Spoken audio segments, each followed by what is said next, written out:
George, and I'm a 19-year-old student from London. I've just come back from uni for this, so thank you so much for inviting me. I'm really happy to have escaped all the work for a day. It's really intense. I want to talk to you a little bit about my story. I felt like I lived a very kind of normal life. I went to school every day. I want to talk about school. I think it's something we can obviously all relate to. I associate it with homework, my friends, kind of quite boring. We've all got to go, right? It's the law. That's what I thought too. I was sitting at my breakfast table before school one day, and I was reading an article on my phone. I was just on Instagram and Snapchat, and this article just popped up. And I couldn't believe it when I read it. It was talking about girls having to miss school for 1 week, every single month, for the most ridiculous reason I've ever heard. And that's because they couldn't afford pads and tampons. Their periods were stopping them from going to school. So when you hear me talk about periods, some of you might be a bit like, gross. But I don't care. I thought this was the most unbelievable thing in the world. This is the article. When I read this article, I couldn't believe it, and I called up my friends. I told my friends and family all about it. It was called period poverty, and I'd never heard that term used before. I did research into it, and it seemed like it was this thing that was affecting so many girls across the country, in the UK, and across the world, and it was stopping girls from getting an education, which is obviously something that we all definitely deserve to get. I kind of contacted my local MP, and I thought that some people were talking about it in Parliament, but nobody was really doing anything, and that really upset me and angered me. So being a teenager and having lived my life online and on social media, I decided to use the internet to start a petition, and I called it Free Periods. And it was a petition on change.org, and the idea is that the girls from free school meals would get free menstrual products as well. So for me, that made the most sense because they've already been identified as the girls from the lowest income families. So they already receive free lunch at school, so they're the ones who are most likely to be suffering from period poverty themselves. It seemed really sensible to me. And at first, I was trying really hard to get 5 signatures. I told my mum and dad to sign, and I tried to get 10, and my friends. I sent it to my parents' friends, my teachers at school, anyone trying to get them to sign it. And I think because that article had come out and a lot of people were as angry as I was about period poverty, the petition came at a really good time. So people immediately started to sign it and share it with their friends and family. And I just saw this massive explosion online. So in a couple of weeks, it got over 2,000 signatures. And as you can see, at the moment, it has over 180,000. So I couldn't believe it at all. I felt like even though there was all this momentum, there was still a lot of people who weren't listening. So when the general election was called, you might remember last year in May, I contacted all the political parties and I said, period poverty is happening and it's something that you all really need to take notice of. And in the end, just from a few emails and a few responses, I got responses from the Green Party, the Lib Dems, and the Women's Equality Party, who all implemented a pledge to end period poverty in their general election manifestos. So for me, that really highlighted that just with a tiny bit of work online, you could make real change, and they were actually listening. And in the end, we had the word periods in 3 manifestos, which I don't think has ever happened before, which was quite a big step forward. So as time went on, I felt like the momentum was building, and there were a lot of people, but particularly teenagers, who were really passionate about this and really wanted to show how angry they were about period poverty and generally the taboo around periods. So I felt like we weren't doing enough, and it was time for some real-life action. So with a few friends, I decided to organise the Free Periods protest outside Downing Street. And I don't know how many of you have ever organised a protest before, but it was really hard work. You've got to contact the police, you've got to tell the council, hire a stage, get speakers, a mic, there was all this stuff. And it was really stressful. I did it 5 days before Christmas last year, and to be honest, I was really nervous. I thought, It's 5 days before Christmas, it's really cold, it was the last day of term for state schools in the UK, so I thought people would probably be with their friends or at a Christmas party rather than a protest about periods. So I was pretty nervous, and even though there was a lot of buzz online, a lot of people were sharing it with their friends and stuff, I didn't know if it would just be a few friends and my mum who came.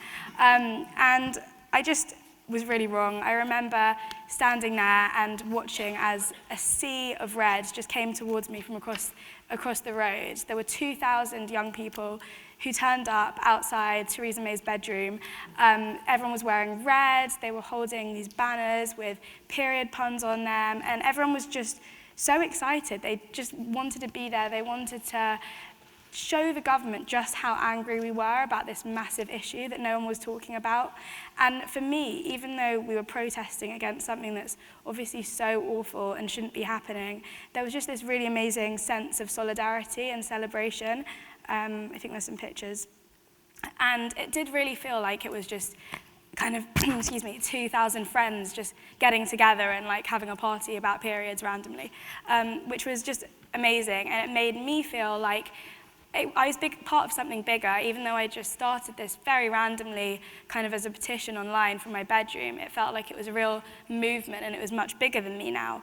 It was the most incredible night, and we had speakers. You can see some of them here, YouTubers, MPs, activists, people working in charity, actresses, supermodels, comedians, singers. It was just really incredible.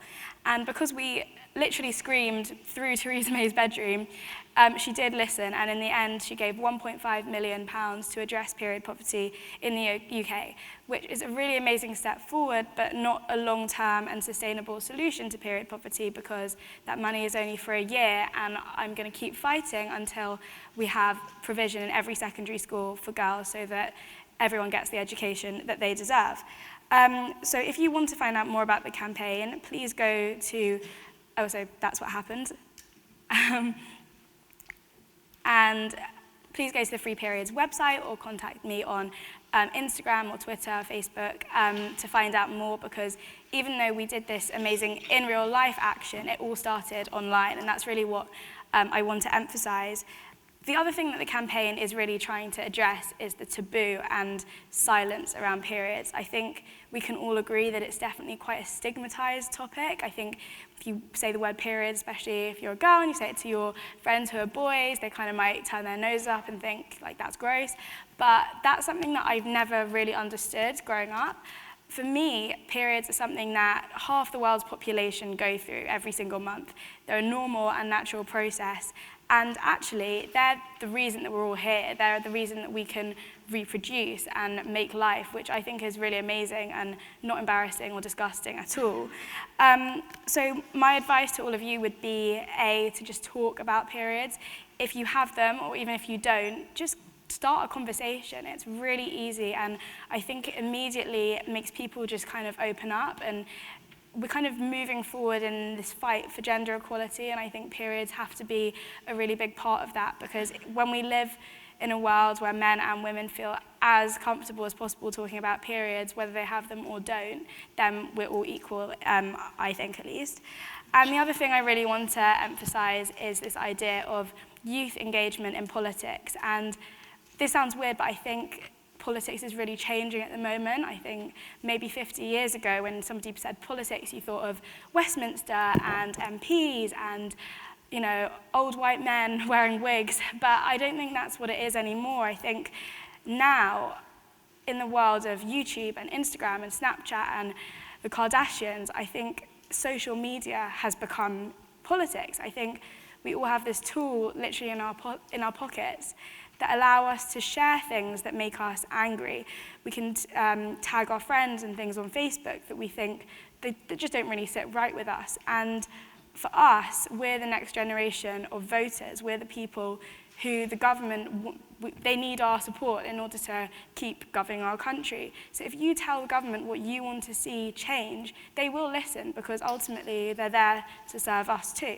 So the next time you see something kind of online, don't think, oh, somebody else will do something about it, or an MP in Parliament will probably raise it in the House of Commons. Think, it's actually up to me. I think we can use our apps, we can use our iPhones to have a really big impact.